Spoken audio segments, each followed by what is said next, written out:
Hi, I'm Tim. Welcome and thanks for logging on. If you love this watch, email me, tmosso@thewatchbox.com. It is your purchase and pricing email question line for buying this or any watch you see on any of our platforms. Please reach out to me directly. I am tmosso@thewatchbox.com for pricing. In 2020, the Rolex Submariner was all new, and this is the Submariner.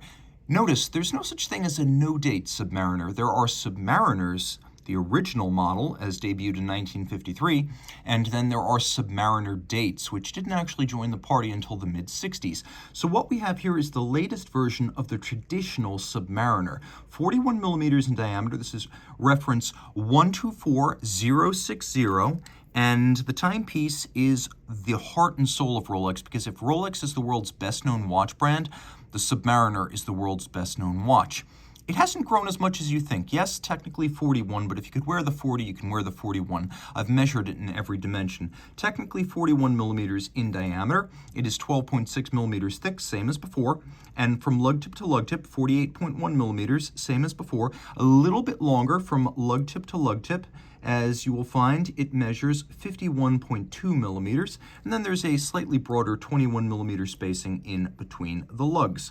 Pop open the clasp, which still has a double locking factor. You've got the clamshell and then the lift lock system. My wrist of 16 centimeters circumference wears this watch quite nicely. It doesn't feel any larger, and in fact, I haven't been able to measure a dimension of this watch that when actually measured, measures more than 0.7 of a millimeter larger than before. So on my wrist, you can see that, especially down the barrel, the lugs are not out to the edge. Now, the watch is a little bit bigger, but I believe you could wear this watch as is on a wrist as small as 15 centimeters circumference. One of the key selling points of Rolex divers, especially the subs, has been that they are not as thick as dive watches from other companies, including Rolex sister brand Tudor. So it's a rare thing to have a sub 13 millimeter diver that's also automatic, also a 70-hour power reserve. This is a very compact watch, and you can see the cuff shot showing it will slide underneath a dress sleeve. The bracelet, Oyster, 3-link design. It has a conforming end link to better mate it to the case. There's no gap between bracelet and case. There is some taper from the end link down toward the clasp. The tops are satinated, the outer face polished. You can see removable links on both sides, fixed in place by screws. We have the little intermediate sized link in there. And because this is a sub, it's got glide lock. So you have 20 millimeters of adjustable range in 2 millimeter increments, so there are 10 stops. And you could pull it out all the way if you wish and use it over a dive suit, or you could use it for fine tuning and just move it the 2 millimeters at a time to make sure you get the perfect fit. It's one of the real selling points of a Rolex diver over something like an Oyster Perpetual or a GMT. It's that you do get the glide lock. We have the clamshell lock. And then we have this lift lock system with a beak and a hook, and you can see how this is spring-loaded and articulated, and you actually have to, you can't just yank it open, you do have to unlatch it, so you have a lot of security there. Thick gauge, polished, single swing arm, clasp internal, rolling around to the case. You can see this is the so-called super case, though the lug profile is being thinned out by the broader end link. They're not quite as blockish and squared off as they were before, but we still have the sheer case flank that's characteristic of the super cases. Polished case flank, satinated lug hoods. We have a screw down crown, 300 meter water resistance. This is a trip lock crown in steel. You know it's a trip lock in steel because you have 3 symmetrical dots. Rolex crowns always have symbology on them that will let you know what type as well as what material you're looking at. Solid screwed in case back. This is 904L steel. Rolex has its own foundry. It makes its own cases, clasps, and bracelets. It uses a high nickel content steel called 904L. Rolex often brands it Oyster steel. It can resist esoterically certain industrial acids, more practically sweat and sea salt without corrosion. A regular stainless 316L, it can start to corrode if it just keeps getting coated with salt and not rinsed. This does not need to be rinsed. You can also see that the bezel, 120 click, super smooth.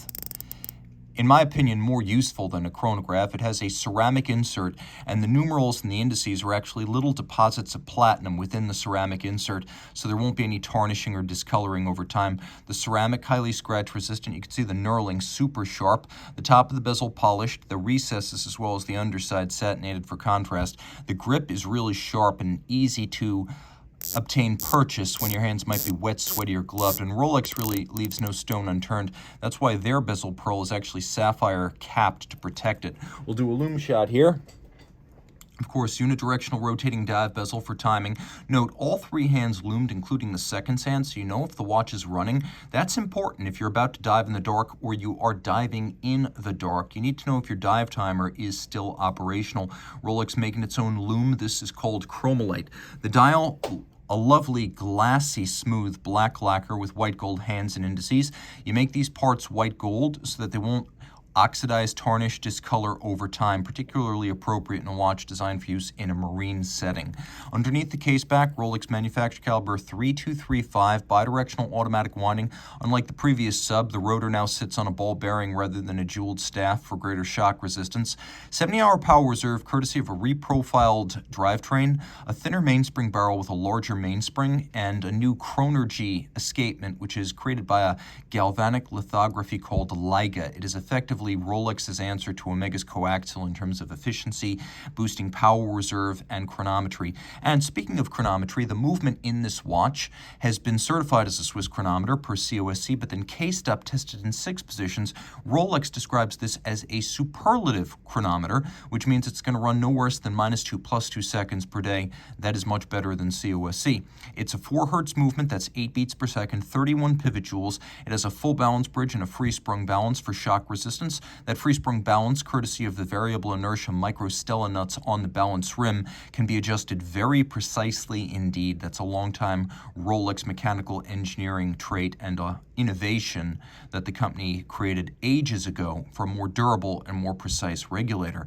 Now, the watch also features 31 pivot joules and a shock protection system that is Rolex's own. It's called Paraflex. Rolex even makes the lubricants used in the watch. It is a truly integrated manufacturer. Now, the timepiece has a Breguet overcoil hairspring shaped by hand to keep very consistent time in every position. That's the point of an overcoil. It has a very centered mass and regular concentric development in any position. Now, it's also a blue oxidized niobium zirconium. Rolex calls this Parachrom blue. So it's a highly anti-magnetic hairspring, which is equally important. This watch is anti-magnetic, shock resistant, highly water resistant down to 300 meters. It is an all-arounder, and yet as a Rolex Submariner, it's not just a sports watch. You can wear this with a suit, dress up, dress down, the boardroom, or the boardwalk. Reach out to Team Mosso at thewatchbox.com for purchase and pricing details. Oh, and by the way, one last feature. Although this is a sub without a date, it does feature a hacking or stop seconds refinement, so you can set it precisely against a reference time.